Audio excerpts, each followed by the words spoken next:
Hello students, welcome. स्वागत आपका अपने चैनल पीएस इंस्टीट्यूट में। डियर स्टूडेंट्स, आप पिछले क्लास में हमने पढ़ाई किया था एक्सरसाइज 3.3 का सवाल नंबर 1, जिसमें हमने 1 और 4 को सॉल्व किया था और आपसे बोला गया था कि आप 2 और 3 को अपने प्रैक्टिस के लिए आप कर लीजिएगा। अगर आपको कोई दिक्कत हुई होगी तो आप मुझे बता सकते हैं, और अगर आपने कर लिया तो अच्छी बात है। आइए अब हम क्लास शुरू करते हैं और आज हम पढ़ाई करेंगे सवाल नंबर 2 का। सवाल नंबर 2 में देखते हैं क्या बोल रहा है।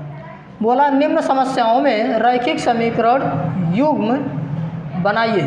कह रहा कि यहाँ कुछ समस्या दे रखा है, उसमें कह रहा रैखिक समीकरण युग्म आपको बनाना है। अब कह रहा उनके हल यदि उनका अस्तित्व हो, कह रहा अगर वो हो सकते हैं तो कौन सा विधि बोला है, विलोपन विधि से हल करना है। पिछले क्लास में आपको याद होगा कि विलोपन और प्रतिस्थापन दोनों के बारे में दोनों विधि बताई गई है। तो आइए अब हम इसमें विलोपन विधि का हल करते हैं। पहले सवाल को हम समझ लेते हैं क्या बोला है। कह रहा यदि हम अंश में 1 जोड़ दें, किसमें बोला है, अंश में 1 जोड़ दें तथा हर में से 1 घटा दें। अब देखिए हर अंश में 1 जोड़ा और अंश में कह रहा है 1 घटाएं, तो जो भिन्न होगी आपकी हो जाएगी भिन्न 1 में बदल जाएगी। इसका मतलब है वो 1 हो जाएगा। अगर कह रहा है कि हर में 1 जोड़ दें तो यह हर में 1 जोड़ना है और अंश में कुछ नहीं जोड़ना है, तो 1/2 हो जाती है। तो भिन्न क्या है, तो आइए हल कर लेते हैं।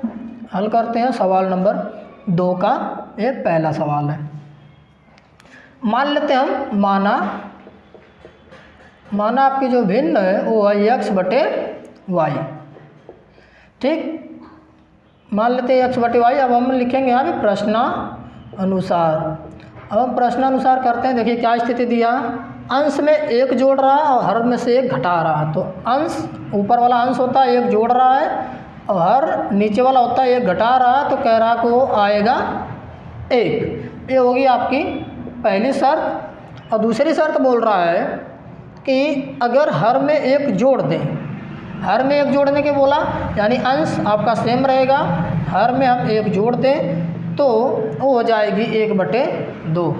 तो ये हो जाएगा आपका 1/2। अब ये हो गया समीकरण नंबर मान लेते हैं 2।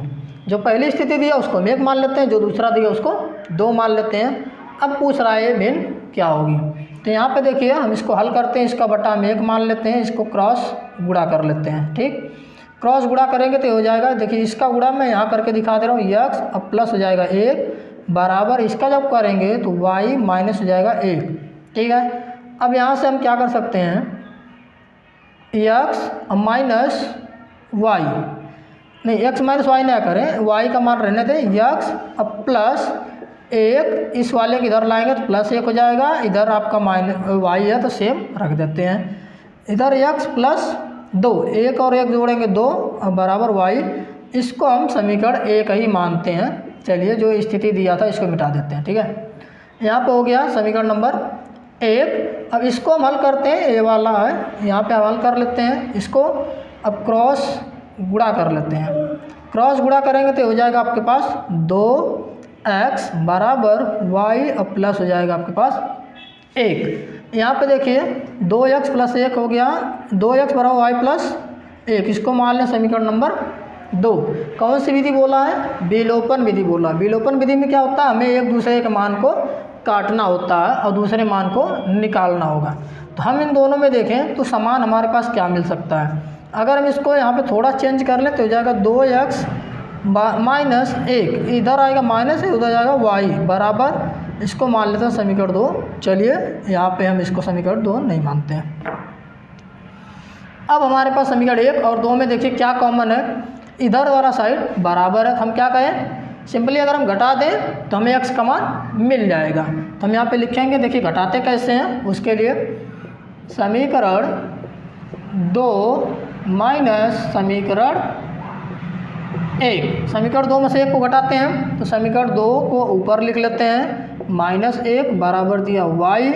और समीकरण 1 को घटाना है तो इसको हम नीचे लिखते हैं, x प्लस 2 बराबर है y। अब घटाते हैं तो साइन बदल देते हैं, साइन बदल आएगा तो देखिए ये हो गया इधर 0, इधर हो जाएगा देखिए माइनस माइनस, तो हो जाएगा जुड़ेगा तो -3 इधर घटेगा तो हो जाएगा x। अब देखिए यहाँ से x बराबर जब इसको निकालेंगे तो इधर जाएगा तो हो जाएगा 3। x का मान आया 3 और y का मान निकालना है तो हम y का मान समीकरण 1 या 2 किसी में भी रख के निकाल सकते हैं।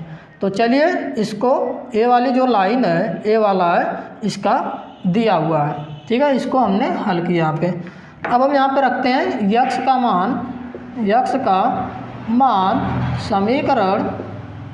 का समीकरण चलिए हम 1 में रख लेते हैं। 1 में रखने पर समीकरण 1 में रख लेते हैं। देखिए क्या बोला x का मान में, यहाँ पे x का मान दिया 3 अब प्लस 2 बराबर है y, तो 3 और 2 जोड़ेंगे तो 5, तो y बराबर आ गया 5। अतः भिन्न क्या हो जाएगी आपके पास, यहाँ पे हम लिख लेते हैं अतः भिन्न हो जाएगी 3/5 होगी। आई होप कि आपको ये समझ में आ गया होगा। अगर आपको कुछ दिक्कत होती है तो आप वीडियो को फिर से रिवर्स करके आप देख सकते हैं, 2 बार देख लीजिए रिपीट करके, ताकि आपको जो कन्फ्यूजन हो क्लियर हो जाए। अगर इसके बाद भी आपको समझ में नहीं आता तो आप नीचे कमेंट बॉक्स में मुझे कमेंट करके बता सकते हैं, अब मैं इसे फिर से समझाने का आपको प्रयास करूँगा। तो चलिए आज के लिए ये सवाल हम यहीं पे ख़त्म करते हैं और हम आपको अगले वीडियो में फिर से बताएंगे सवाल नंबर 2 और इसका सवाल नंबर 3। तो वीडियो देखने के लिए आपका बहुत बहुत धन्यवाद। जल्द मिलेंगे आपसे अगले वीडियो में अगले सवाल के साथ।